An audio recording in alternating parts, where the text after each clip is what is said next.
Hey traders, Kill Stokes here. Welcome back to another episode of the Trading Blog. Today we've been seeing a very busy day in the market. A lot of people in high places making speeches. We had Mario Draghi speak earlier, giving the euro a boost. We have Yellen, who's about to speak at the British Academy. I believe Draghi and Carney are speaking after her as well, but she's about to start in a few minutes or so. So if I end up pausing this blog for a little bit, it's to check positions. I still have a few dollar positions on the table. I have a short on pound dollar, and I'm still looking for target twos on Aussie dollar, unless those got achieved while it was gone. Let me just check real quick. Nope, still looking for target twos on Aussie dollar as well. But I came into the day with two trades on my radar, right? The Carney or the Draghi speech was before my trading day started. I believe he spoke at 6 o'clock this morning, New York time, which was right around the time I woke up. I gave myself a little extra sleep today. And the two trades I had on my radar were the euro dollar and the euro yen. Both pairs were coming up into a major level of resistance, and they were on my radar for potential shorting opportunities. Now, the key word is potential, and this goes back to a video I did about 2 weeks ago, I believe January 13th, if you go back and check the archives, check the trading blog archives here, where I did a video talking about not rushing into trades, and I said the statement or the comment, whatever you want to call it, the phrase, that we want to be predictive in our analysis yet reactive in our execution, meaning we want to predict what we think the market is likely to do, but understand that a prediction is just that. It doesn't mean that it's going to happen, and we want to react to what the market gives us in order to get into the trade. We call that having rules of engagement, or looking for reason for entry. And both of those trades, both of those pairs ended up blowing right through previous structure, and I can't help to think about how many traders were out there that got burnt by it. They saw the move to resistance, they aggressively went after it, and they ended up getting skunked out of the trade. And you know, I know some traders stuck to their rules. Obviously, the professional traders are doing that. But the euro yen was an idea that I shared on TradingView, which is kind of like a social website for traders. And I stopped sharing ideas there mainly because I know people are using it as a signal service. I know that I'm sharing an idea, and just because I show an idea that says, you know, hey, looking for a potential opportunity at this level, I know some traders are just simply coming in and saying, hey, Kill Stokes, I know this guy is good, I'm going to just blindly follow it, and they're losing money. So that's one of the reasons I kind of limited my sharing opportunities on that site. But it was a good example of waiting for confirmation, because we waited for it. We were in the live room. We discussed it. We talked about exactly what we needed to enter. We were patient, and the market never gave us that. And unfortunately, fortunately, those actions saved us a lot of pips today. So hats off to you traders that were disciplined and waited for your opportunity. And when you didn't get it, you didn't try to get revenge on the market or anything like that. You just said, hey, wasn't meant to be. We'll wait for the next opportunity. But what I wanted to talk about today, that wasn't the topic. That's just kind of on my mind. That's kind of how my trading day went today. On my mind today, aside from, again, Aussie dollar, man, back-to-back patterns on Aussie dollar. Two target winners yesterday, a target winner today. Good trade, good pair. But what I want to discuss today and really show you was some footage from the live room where we discussed the dollar Canada. And we really talked about having a feel for the market. I'm really big on having, a smaller portfolio versus a bigger portfolio. I'm big on, each pair having its own different personality, each pair being an individual, and you as a trader needing to know those individual pairs kind of like the back of your hand. And the way to do that is to trade less pairs more consistently, instead of trading, say, 20 pairs and bouncing around them randomly during the week. And in the footage, I haven't reviewed it, but what I believe, if I remember correctly, what I believe it shows you is our breakdown of dollar Canada, which you guys know has been a pair that's been on my radar for months now. And last week I actually got involved after waiting for it for a while, ended up getting stopped out for break even on the trade. And as we reviewed that trade today, we had a few traders saying, hey, Akil, are you looking to get long once again as we come back into that level of potential support? And they were a little bit surprised with my answer. I said, no, not at all. And here's why. So we'll see how much I can show you. I'm not sure if I can show you the full thing. I think looks like a half an hour discussion. But I'll see if I can edit out the good points about just getting to know your pairs and really trading a small portfolio. So I hope you guys enjoy. If you do, and if you're a new subscriber, hopefully I've earned your subscription. I'm trying to reach 100,000 subscribers. Right now I'm paced out to do that in the year of 2020. But, you know, who cares about that? We're going to do it earlier. So if you like what you see, please subscribe. And of course, continue to share, guys. I can't tell you how many emails or messages I get a day from traders that are saying, hey, Keel, stumbled across your channel for the first time. I loved the video and started binge watching like 10 more. And I'm like, that is awesome. That's what we want to see. And that all comes from you guys getting the message out there. So keep it up. And as long as you guys do, I'm going to keep coming in each and every day or close to each and every day and giving you this awesome content. I really enjoy doing it. So until next time, plan your trade, trade your plan, and enjoy the footage I'm about to show you. And I'll tell you what, many of you are probably a little bit overwhelmed right now. Understand, we talked about this last week about how I like trading a small portfolio of pairs. I trade a 9-pair portfolio.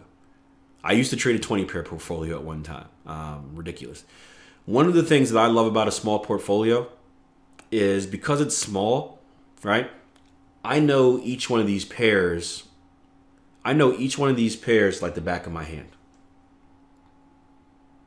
And I think we even did a challenge. I challenged you guys to, can you tell me exactly what's happening on every one of the pairs in your portfolio right now? I'm pretty confident I can tell you exactly what's happening on every pair in the portfolio. And that doesn't make me a genius. I'm not smart. It's just because I only watch 9 of them, and I watch them every day. So I have a really good feel and a really good read for what's going on. So my analysis here on Canada, everything we walked through, this was an analysis that I did today. I didn't wake up today and look at this and be like, oh, this is what happened. This is analysis from me just paying attention to this pair every day for the last, I don't know how many years. Every day for the last 7 years. Does that make sense? I witnessed all of this in real time. So the story, right, I'm not really going back. There's a big difference between going back and trying to read the story versus seeing the story play out in front of you. For me, it's like I love my sports analogies because I'm a sports junkie. I'm a sports nerd. I would die without sports. I swear I would. For me, it's the difference between going back and looking at either the highlights and the box score versus watching the game, right? Sometimes you'll watch games and the game will end really close. You'll look at the box score, and the box score, for you guys that are not familiar, that's what kind of like just the ending summary. You look at the box score and you'll be like, man, that was a really close game. You go back and watch the game, you can realize that it wasn't a close game at all. Maybe it just ended close because the other team put in their subs at the end. Or vice versa. You look at the box score and it's a complete blowout. And then you watch the game, you understand that, hey, the game was close for the majority of the game, and then the team that was losing kind of went all in a last-ditch effort to win, and then the other team countered them and just got blown out at the end. But it really was a close game despite the score. And it's a big difference in looking at the market in hindsight, and sometimes we don't have a choice, especially with backtesting, we don't have a choice. But I think there's a massive difference between kind of looking back at it and then kind of making those assumptions of what the market did and why, versus watching it live and watching that game unfold in front of your eyes. It just gives you a different feel. Does that make sense? It makes sense to me. It gives you a different feel when you're watching the game live and you can really just see what's happening and know why it's happening. So if this analysis seemed a little bit over the top for you, like, well, why does that make any sense? Understand, I'm watching this every day. And I'm creating this story. I'm seeing this story fold out. And that gives me a much clearer picture of what to look for. And that's one of the reasons why I can see this level and I can say, nah, I don't care what happens at this level. I'm not buying down here. Versus someone that sees this level from just the 60-minute time frame. They're like, oh, look at that. Major structure, big green DSR level, buy them up. Whoop, whoop. Big difference. And it all goes back to what we talked about in yesterday's strategy lab. It's all about reducing risk on the back end. If I can avoid one trade, one tricky trade where the market, gets me and I'm like, I didn't see that. Wish I would have. If I can avoid one of those trades and save me 50 pips in profit, that could be a massive difference maker for me. That can be a massive difference maker for me.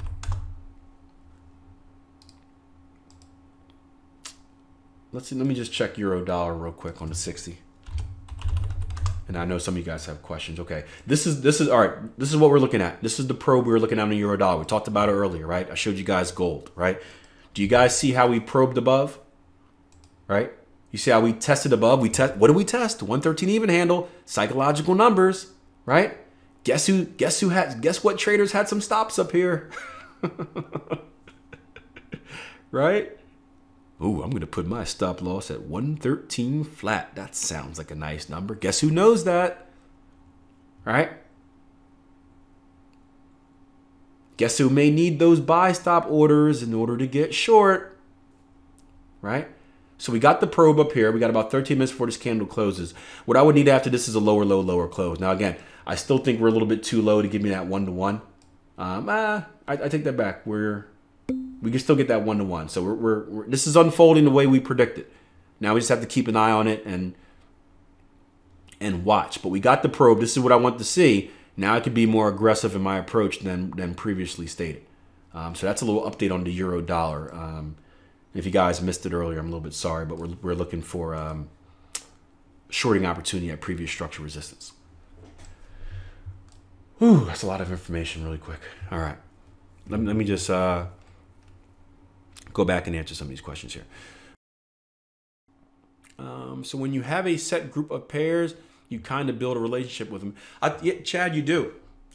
I would, you really do. I'm trying to think of an analogy. It's like, do any of you guys, are you guys familiar? Well, another sports, I was going to say daily fantasy in sports, but it's like anything in life. You can make an analogy that fits you best. The more you do something, the more you're in tune with it. Same thing like driving a car, right? When you drive your car every day, you kind of get a feel for all the little details of how your car handles. Maybe it pulls a little bit to the left when you turn, or maybe your brakes are a little bit worn down, so it takes you longer to stop. So when you're driving your car, you prepare for that. You know it. So when you stop, you always you start braking a little bit earlier because it takes a little bit of a while. Whereas someone that's new to driving your car, right? Maybe they had a brand new car with fresh brakes and it boom stops on a dime.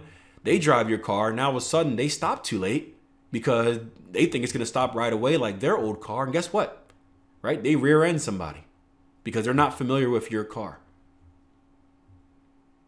So I always say, start with, I challenge you to do it for a month, right? Get in a consistent routine, get a small portfolio, get in a consistent routine of doing the analysis, the same top-down analysis we do here in the live room. Get in a consistent routine of doing that for about a month and see what type of difference it makes in your trading. And all I'm saying it does is it's not any magic holy grail or anything like that. All I'm saying it does is it gets you more in tune with the market. And I think we can all agree that in the Forex market, any market, when we have a clearer view and a clearer understanding of what's been happening and what's likely to happen next, it just allows us to be better with our analysis. And trust me, we need the edges are very slight in this game. We need every edge we can get. The edges are very slight in this game. We need every edge I can get. Like I said, in euro dollar, if I can keep myself out of one losing trade a month that I would have gotten into, right? Maybe that's 50 pips a month I save, right? 50 pips a month. You know what that is? 600 pips a year. I would love to save 600 pips a year.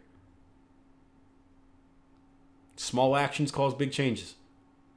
Do you front run orders when back testing? Yes. Akil, with the pairs you have in your portfolio, do you have a specific time frame to watch? Yes. Steven says, I see looking back, I can see and tell what happened and where the opportunities were at, but watching and reading the current market movement, a lot more different, require a different skill working. Yeah, we always say it's a lot, and people get crazy in back testing where it's like, I see everything. It's a lot different when you have this this open white space on the side of your screen. This is called no man's land, guys. No man's land is very scary, right? It's like standing at the edge of a cliff and there's fog and you can't see the bottom, meaning you don't know what's down there. But you have to make the prediction to do something. Mentally, this no man's land, this open white space will tear people apart because it just looks funky. All right, traders. So I hope you enjoyed today's video. And if you did, please show us by hitting that like button and subscribing by clicking the button right below. If you're looking for more educational content, feel free to head over to our tradingpower.com website or also take a look and you'll see more videos available for you. Have a good one.